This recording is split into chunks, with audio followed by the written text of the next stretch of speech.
We're going to talk about Coinbase, big old U.S. crypto exchange. Coinbase is taking its statements about looking elsewhere seriously in the wake of being served a Wells notice by the SEC, falling under scrutiny from the U.S. securities regulator. Coinbase is taking steps to secure some additional licensing, this time in Bermuda, potentially to roll out what would be a bit more exotic than Coinbase's traditional spot offerings, a derivatives exchange operating out of the island over there in the Atlantic. Interesting stuff. We talked about this, I think, the other day about Brian Armstrong sort of being like, well, you know what? If the U.S. is going to be like this, we're going to have to start looking elsewhere, be that the UK or one of the many more crypto-friendly jurisdictions around the world. Interesting stuff. Interesting that they landed on Bermuda, at least with this little update. Will, I'm going to toss it your way. Any initial thoughts on this one as Coinbase goes license shopping? Yeah, for sure. The first thing I thought about actually was I thought it read Bahamas when I first read the story, and I was like, oh no, don't go there. Don't go there. Yeah. Luckily, they're going to Bermuda somewhere else. First thought, though, past that, first interesting or maybe valuable thought is the fact that it's derivatives exchange versus like the spot exchange that are typically operating within the U.S. So Coinbase has a lot of different arms for its business, but mostly if you're using Coinbase, you're probably buying spot Bitcoin or spot some other token or selling spot. And it's a smaller market. Derivatives markets like dwarf every other type of market out there because you are able to have more volume, you have a lot of different products, and you're basically betting on where the futures of these prices are going to go. Coinbase doesn't really operate that, to my knowledge, in the US because it's really hard. The only product that really had that available was Kraken for a while, and the SEC and some other regulators told them to stamp that out. So there's not really like a great crypto product for derivatives in the US at the moment. That's why a lot of these companies do go offshore. I want to bring up a tweet really quick, which I thought sort of tied into this whole conversation, talking about the SEC coming into Coinbase's territory. This is from infamous crypto Twitter account, Jiba, saying, how is it even legal for the government to approve Coinbase to go public, then to come back years later and say they're operating illegally? Brian Armstrong with a nice little quip. It's a great question. This sort of brings into context, obviously, like the whole things are going on with the SEC and the Wells notice they issued to Coinbase. And now that Coinbase is looking internationally to continue building its brand, they're not going to sit idly by. They're going to keep moving. I do stand by my comments as of yesterday. I think that a lot of this is posturing. I don't think a lot of the business lines that Coinbase runs would leave the US, but it does make sense for them to take their operating stack as it is, move it offshore, offer it to non-Americans, and operate more revenue. Jen, over to you. Yeah, I asked the same question as Jebus as I was reading this story.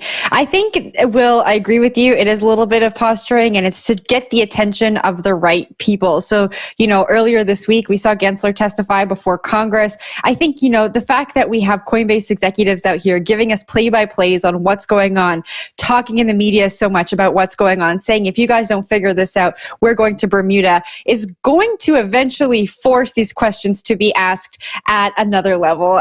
Maybe the next congressional hearing that we see Gensler testify at, people are going to reference Armstrong and ask, what the SEC thinks of U.S. regulated exchanges going offshore because they just can't get clarity. They just can't get to terms with the SEC. I think that is part of the plan here. What I am curious about, though, is these island nations that are so friendly to crypto, how they are going to respond to the FTX fallout, and how the exchanges and the businesses who decide to set up in these nations assure their customers that the same thing that happened with FTX isn't going to happen to them. I don't think we've really seen any movement there, and I think that the governments are going to have to start responding to show how they have learned from what's happened with FTX and why that might not happen again. But Zach, I'll toss it back to you. Yeah, the Bahamas PTSD angle was definitely something that was brought to mind here. They're probably looking around like, well, we could do Bahamas, but it's maybe not permanently tainted by the implosion Office of furniture there for cheap. Yeah, in the Albany complex, maybe a luxury apartment or two on the market at a discounted fire sale price. Hey, but no, it is interesting. This is obviously a global industry. There's a lot of global players jockeying for position. Some are more willing to court this industry than others. And I think we've seen this play out time and time again in the history of this nascent industry. And we're seeing it sort of renewed in the wake of some of these more stringent requirements that the U.S. seems to be wanting to impose on crypto exchanges and also token issuers potentially. So this whole thing, I think we're going to see a lot of this, right? Kind of that shuffle, right? Where are people going to end up? What kind of jurisdictions are going to be that next big wave? Not necessarily crypto Bahamas, but maybe crypto Bermuda is in store, or maybe it's a push by some of those smaller jurisdictions that we've seen in the past, whether that's Malta or Hong Kong or you name it, right? The Seychelles, all these different places have different rules that suit crypto projects differently, right? There are DAO projects that want to incorporate in the Caymans as opposed to the Seychelles for various reasons and protections that are afforded to them in one country relative to the next. So crypto does have the ability to kind of play the field. And it's really interesting, I think, just to see how the geography of this placeless idea and technology plays out in real time, because it's real people with real offices, real talent that's accumulating in some of these centers, maybe less so than in other industries, but certainly enough for some smaller places to really want that action. So interesting to watch this from Coinbase, which is obviously just a huge player. Anyway, Jen, close us out. What do you got? I got nothing, you know. You got nothing? You got nothing on this one? Yeah. Did Coin react on the news? Is the stock up? What's going on here? Is there any market activity, any response from those trading this stuff? Who knows?